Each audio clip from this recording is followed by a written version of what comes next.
Hello guys, अस्सलाम वालेकुम। आप देख रहे हो फुली 5 वर्ल्ड यूट्यूब चैनल। मैं हूं फरहान अलीम।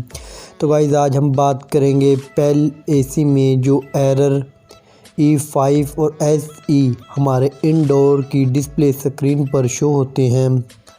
तो गाइस हमारे एसी यूनिट में किस पार्ट्स के ख़राब हो जाने या मिस हो जाने की वजह से ये एरर हमारे इंडोर की डिस्प्ले स्क्रीन पर शो होते हैं। तो गाइस वीडियो शुरू करने से पहले मेरी तमाम फ्रेंड्स दरख्वास्त है कि अगर आप मेरे चैनल पर न्यू हो, मेरे चैनल को सब्सक्राइब करें, लाइक करें और शेयर करें। और फ्रेंड्स साथ में बेल आइकन की घंटी को भी प्रेस कर दें ताकि मेरी हर न्यू आने वाली वीडियो का नोटिफिकेशन आप तक आसानी से पहुंच सके। तो गाइस वीडियो को आगे बढ़ाते हैं बिना टाइम वेस्ट किए।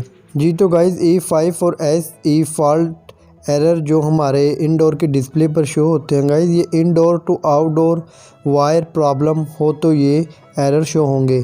तो गाइस आप इसकी वायर को अच्छे से चेक करें, क्या वो कमज़ोर हो चुकी है या इनके कनेक्शन सही से नहीं हुए। तो गाइस ये उसी सूरत में ये दोनों एरर में से कोई भी एक एरर आ सकता है। तो गाइस आप वायर को रिप्लेस करें, न्यू वायर लगा दें, वायर को चेंज कर दें और साथ में उसके कनेक्शन वगैरह को पहले अच्छे से चेक कर लें। तो गाइस हमारे ये एरर आना बंद हो जाएंगे और हमारा पेल का एसी यूनिट अच्छे से वर्क करने लगेगा। जी तो गाइस अगर आपको मेरी ये वीडियो अच्छी लगी हो तो मेरे चैनल को सब्सक्राइब करें, लाइक करें और शेयर करें।